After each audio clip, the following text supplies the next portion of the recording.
Hey guys, welcome to episode number 4 of the Napoli career mode, and to start off this episode, you might notice that this video isn't live. Main reason is because of the flu I've had over the last few days. I've not been able to actually record a video, and therefore I've just decided to post-commentate this video. I'm a little bit better now. I can actually talk without having to sneeze or cough every like 5 seconds, which is great. But yeah, let's get into this Napoli episode. It also means I'm going to be doing a lot more games in this episode. I think I'm going to go all the way up to this Olympiacos game. So we're going to be doing our first Champions League game and then 4 league games. So that way it will get us through the career mode a lot faster. I may do one of these episodes anyway, like every couple of months, just to get through a bunch of fixtures altogether, because there are quite a few in the Serie A, and they're not quite as interesting as the Premier League. There are a few teams in there that are very weak and should be quite easily beatable. So first game is against Bologna. They've got a very nice 4-3-3 team. They've got Tadeo, Palacio up front, Salmon Verde, and Morante, the old goalkeeper, in goal. Pretty easy team though. Adam Nagy as well in the midfield. Quite nice passes there, but all in all, we should have enough to beat this team. So we go into the 40th minute here. Ball goes out wide to Jose Callahan. Ball goes in. Cavani with the header. Really good aerial ability. The both strikers that I've signed, Adjuriz and even Zapata, I've obviously recalled him from his loan. Very good headers of the ball, so that's one option we do have, especially with the 2 wingers on each side. If we put the ball in the right place, our strikers should put it into the back of the net. So we did go into substitutions here in the 60th minute, bringing on Zielinski, Munayin, and the ball. We were about to go through on goal. Decided to take off Cavani. Ball goes through for Cavani, cuts inside, gets the finesse off. Really nice goal. And I've just subbed him off, so I think I probably ended up doing it anyway just to rest him for the next one. But he seems to be on absolute fire at the moment, obviously scoring in pretty much every game. He didn't score in his first game, but he's definitely rectified it since then. We do go into the 68th minute here.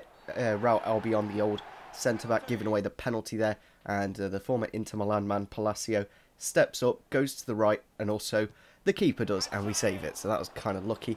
But we almost conceded straight away from that. And then a minute later, they go on the attack here. The ball goes out to Christig, the Italian. Then into Palacio, finesses it around the keeper. And they really opened up the game there in the last 20 minutes, Bologna, to get an attack going and potentially bring it back to a 2-2 draw. But 5 minutes after conceding, we go on the attack straight away. Mertens with the ball here. Great cross into the box. Adjuriz just coming off the bench with a really nice finish. Like, it's incredible how good the 2 strikers are at just putting the ball in the back of the net, because obviously in the Derby career mode I've got players with like 80, maybe 85 finish. I don't think I've got an 85 finisher. I think the highest I've got is like 82, but now I've got these players that have got like 90 finishing.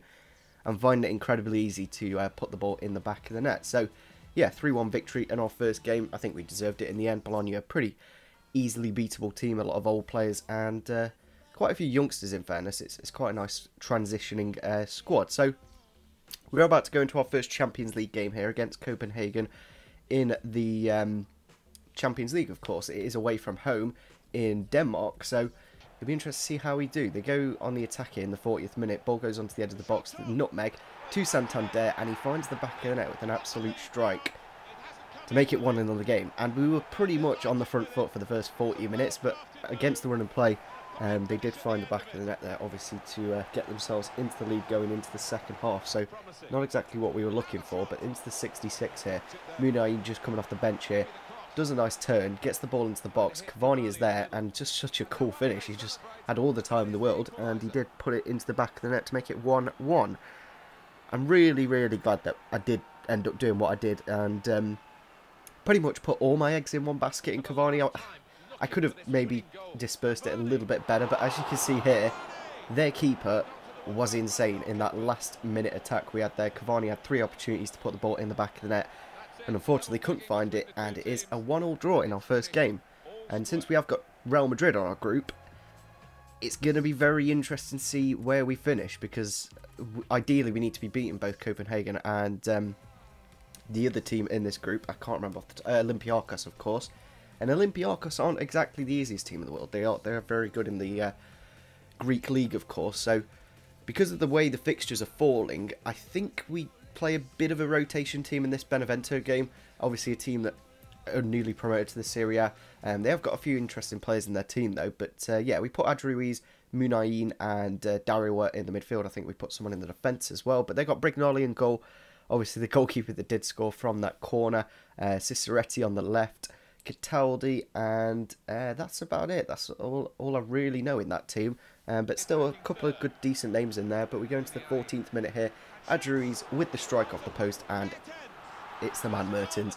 Finding the back of the net. His attacking positioning is incredible. He's always in that right place to find the bit of space, and his pace is incredible.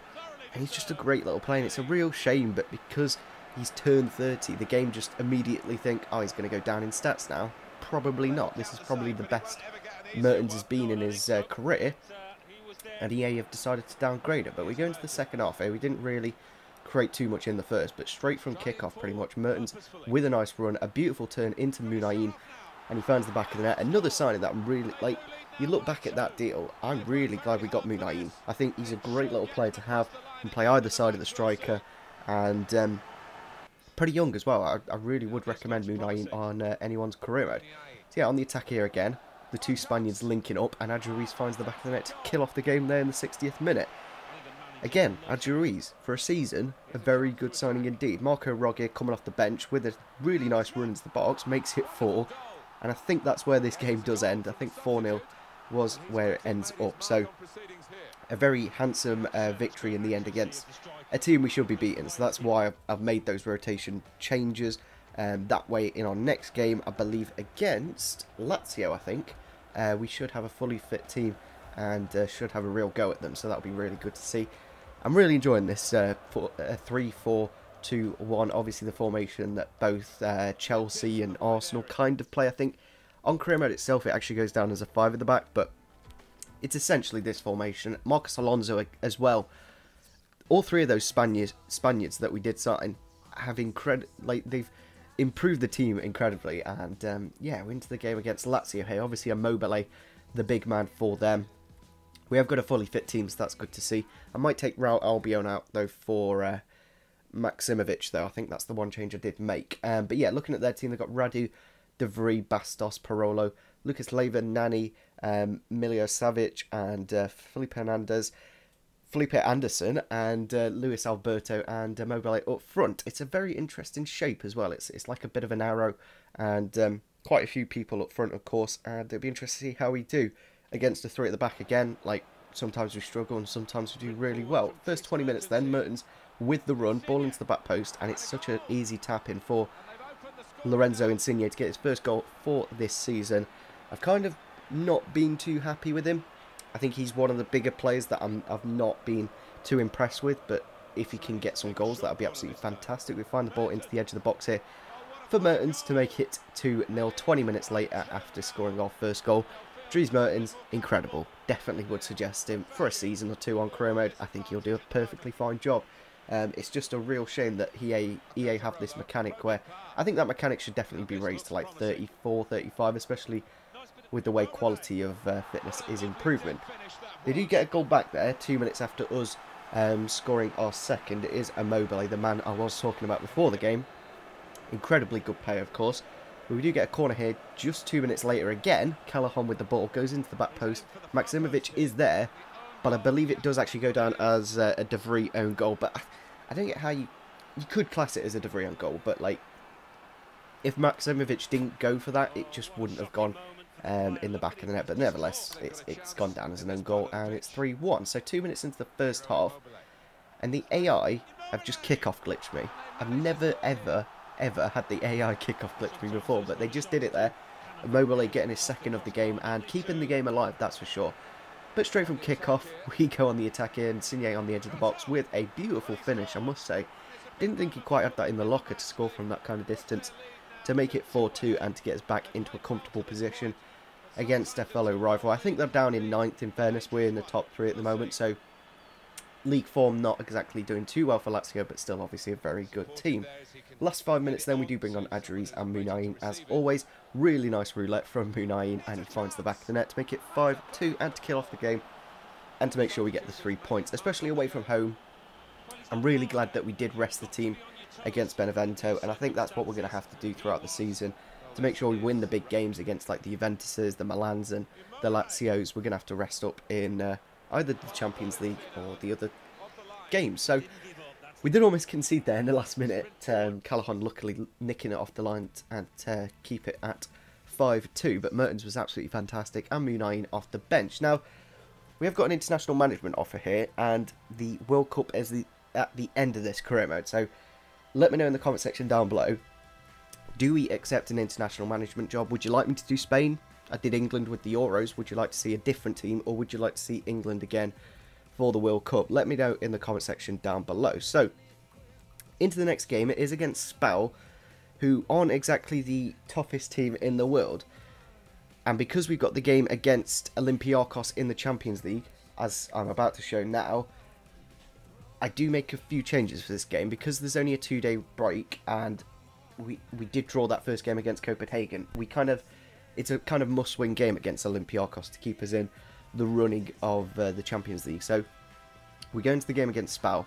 We make plenty of changes for this game, and I think the team's perfectly strong enough to beat them. Like, we have got Roberto Insigne in there, but there's a few others. You can pause it if you want at the team I did put up. But yeah, I think the only two players I really know in their team are the strikers, Borriello and Palacio up front. Obviously, two very good Italians. But we go on the attack here. Insigne hitting the underside of the crossbar, bounces on the line and goes out. Unfortunately, wasn't a goal. But in the 51st minute, Marco Borriello, the former Roma man, finds the back of the net with an absolute strike to make it 1-0 against a team that we should be beating. But yeah, they have made it 1-0 there. They are obviously a newly promoted team from the Serie B. So into the 58th minute here, again Marco Borriello on the attack with absolute clinical finishing to make it 2-0 and to put Spal in a really comfortable position. Obviously at this point I had to put it on ultra attacking, try and get as many men forwards as possible. We go on the attack here, ball goes across to Munayin, and I genuinely don't know how I missed this, because I'm going to show you the instant replay here. Put the ball across, the arrow is pointing at the goal at all times. If you also look back at the power I put on it, it was probably a bar or two. So I don't know why the player has missed this. I genuinely don't. I've pointed that to the left. Maybe the keeper would have saved it, but at least it would have been on target. I don't know how he missed that. So a little bit frustrating. And the last 5 minutes of the game here does make the save there, Peperena, but we don't quite clear the ball too far, and it is on the volley. Borriello finishes off us and gets his hat-trick. He probably deserved it, in fairness. He was very clinical in this game. I think they only had a handful of chances. We didn't make too much, I must say. We weren't very good at all.